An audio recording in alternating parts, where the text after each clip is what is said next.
Nah, nikah yang sah itu begini dalam hukum fikih Islam. Saya nikah dengan Sri, kalau hanya akad, itu saya wajib bayar mahar hanya separuh. Jadi kalau saya janji bayar 1 miliar, berarti wajib bayar berapa?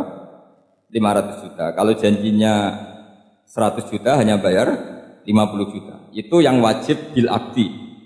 Nanti wajib sepenuhnya nunggu bil jima. Kalau sudah hubungan intim, baru wajib 100%. Jadi kalau ada di Jawa, nikah dengan seperangkat alat sholat, itu yang atasannya tok, itu wajib karena akad.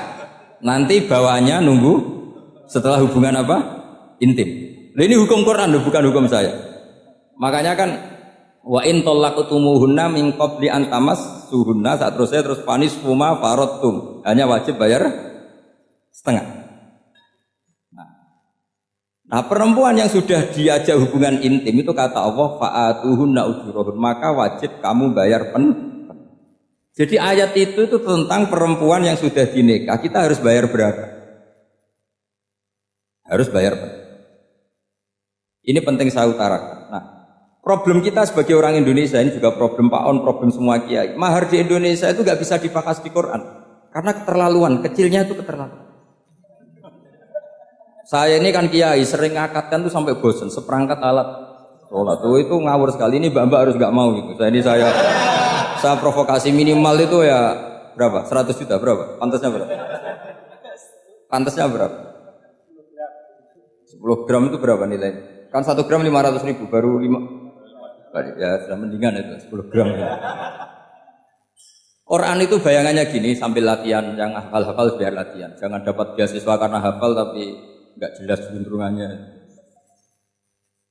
Quran tuh bayangannya gini, ini nggak mungkin Quran ini bisa dibaca di Jawa. Wa in aradtum istibdala zawji makana zawji wa ataitum ihdahunna qintaran fala ta'khudhu minhu syai'a.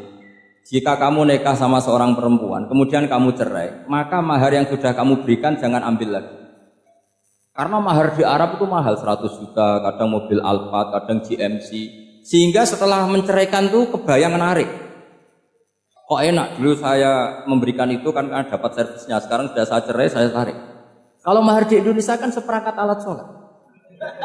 Jadi gak kebayang ada kalimat fala ta'khudhu minhu saya jangan ambil lagi. Kebayang ngambil aja enggak? Apalagi kalau nikahnya sudah 2 tahun kan sudah lusuh, sudah. Tapi kalau di Arab itu kebayang karena mahar.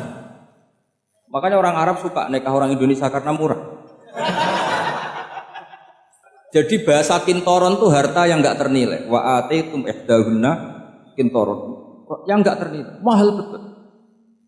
Itu pernah saya hitung, ada yang mahar itu 400 juta, ya sekira segitu. Nah, makanya setelah dicerai Allah memperingatkan setelah kamu kasihkan ya jangan minta lagi. Kenapa kepikiran minta? Karena jumlahnya besar. Kalau di Indonesia kepikiran enggak minta. Enggak kepikiran, saking kecil. Seperangkat alat sholat kadang 1 juta. 1 juta itu setelah hubungan intim, sebelumnya yang wajib hanya 500. Itu kan enggak kebayang. Makanya susah ngartikan Quran di Indonesia, kadang susah karena kadang terlalu. Itu pernah Sayyidina Umar radhiyallahu anhu pernah bilang begini, wahai para perempuan, mahar itu jangan mahal-mahal, kasihan para lelaki. Itu ada perempuan alimah, ya orangnya alim betul, meskipun nggak pernah sekolah di UI, tapi alim itu. Itu usul langsung gini, ya Amirul Mukminin, laisa dzalika laka ya Amirul Mukminin, waqad qala ta'ala wa ataitum ihdahunna. Amirul Mukminin tidak berhak bikin aturan pembatasan mahar. Allah saja tidak batasi. Kenapa kamu batasi? Jika dulu yang namanya nikahnya Sulaiman Agung atau Jamaluddin siapa Ratu Agung, kalau hadiah ya sampai tas mahal itu. Ini kan dari bahasa Arab mumtaz mahal. Mumtaz itu istimewa, mahal itu dia punya istri yang sangat dicintai, dikasih hadiah mumtaz mahal. Terus ilat Jawa jadi apa? Tas mahal. Itu sama Mujid Ulil Albab kalah. Itu kalau cerai kan kepikiran minta lagi, dikasihkan yang baru. Tapi kalau di Indonesia tidak mungkin karena apa tadi? Seperangkat alat sholat. Begitu nyari yang murah lagi, yang bagus kitanya, bungkusnya yang bagus. Nah, maka nggak mungkin kita maknani Quran tanpa mengenal yang bernama asbabin. Karena makna ayat itu bisa kacau kalau kita tidak tahu asbabin. Yaitu kayak tadi makna fa'ina matwalu fatamma wajhu. Itu maknanya kan kamu menghadap mana saja, boleh saja di sana ada ridhonya Allah. Berarti kan bisa ke timur, ke selatan, ke utara, ke barat. Itu bahaya betul. Sehingga kata ulama harus mengkaji asbabin supaya porsi ayat ini sampai semana jauhnya itu kita tahu. Tanpa tahu itu tidak bisa. Begitu juga menyangkut kiblat. Sekarang saya tanya, kemarin kan ramai dulu di Kemenak, kiblat semuanya diukur dengan GPS, terus beberapa masjid dikomentari salah, karena diukur pakai apa?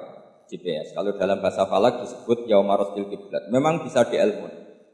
Tapi pertanyaannya begini, dari awal Allah ngendikan fawalli wajhaka syatral masjidil haram. Kamu yang penting sholat itu menghadap masjid. Masjid itu ya bangunan. Sehingga kata Ibnu Abbas yang diriwayatkan banyak ulama mengatakan Al-Ka'bah kiblatun li ahlil masjid wal masjid kiblatun li ahlil haram wal haram kiblatun li ahlil masyriq wal maghrib. Jadi kalau orang di dalam masjid kiblatnya harus Ka'bah. Di luar masjid kiblatnya asal bangunan Masjid Haram. Tapi di luar sini kayak di Indonesia boleh semua tanah. Kenapa begitu? Kata Ibnu Abbas karena Quran turun bilisanin Arabiyyin mubin. Jadi kalau orang Jogja kalau mau ke Jakarta arahnya kemana? Barat. Itu sebetulnya ketika Anda ke barat itu persis Jakarta apa bisa saja lepasnya itu Pangandaran. Tapi orang itu akan bilang kalau ke barat ya ke Jakarta. Meskipun presisi Anda tepatnya di Pangandaran. Nah kiblat seperti itu, asal orang menghadap ke barat itu orang sudah bilang ke gak usah sedetail misalnya harus pas Ka'bah. Saya pernah debat sama tim ahli Kemenak. Gak bisa Gus, sekarang ada GPS harus tepat Ka'bah. Terus saya bilang gini, kalau teori Anda benar, berarti semua masjid luasnya maksimal 16 meter. Ka'bah itu luasnya hanya 16 meter. Berarti masjid Ulil Albab yang pojok sana sama pojok sana, kira-kira itu ya sudah tidak kena Ka'bah. Kalau harus tepat, Ka'bah itu kan diameternya hanya 16 sama 18 kalau nggak salah. Berarti semua masjid kalau ingin tepat Ka'bah harus pas 16. Kalau terlalu luas pilihannya harus cekung. Kan jadi aneh. Makanya saya itu sering Pak, dulu saya ini biasa debat fikih. Kalau di tradisi pesantren namanya Fathul Masail. Saya punya teman yang paling kurang ajar, yang paling saya kenang dalam panjang sejarah. Dulu itu kalau debat fikih itu ya seru. Kalau aturan fikih kan gini, soft paling baik kan soft pertama, baru kedua, baru ketiga. Yang paling keren kan soft awal, soft. Terus teman saya bilang gini Pak, ya kalau gitu gini aja Gus, desain masjid itu memanjang utara selatan, biar semuanya soft awal. Gara-gara didesain begini kan ada soft 2, soft 3. Apa susahnya kita bikin mulai awal supaya masjid itu memanjang utara apa? Selatan, supaya semuanya soft awal. Ya kalau ada hukum ya diimplementasikan dalam desain bangunan katanya. Jadi itu kan kacau. Terus akhirnya saya jawab, lalu setelah begitu yang paling afdol siapa? Yang dekat imam. Ya sudah, bikin cekung saja kalau gitu. Artinya gini ya, beragama itu yang sehat. Jadi beragama itu berdasar riwayat. Berdasar riwayat, pernah ada ulama yang ngitung Madinah menghadap Ka'bah itu ya tidak pas. Pernah dihitung pakai GPS. Kiblat Madinah ke Ka'bah itu ya tidak pas.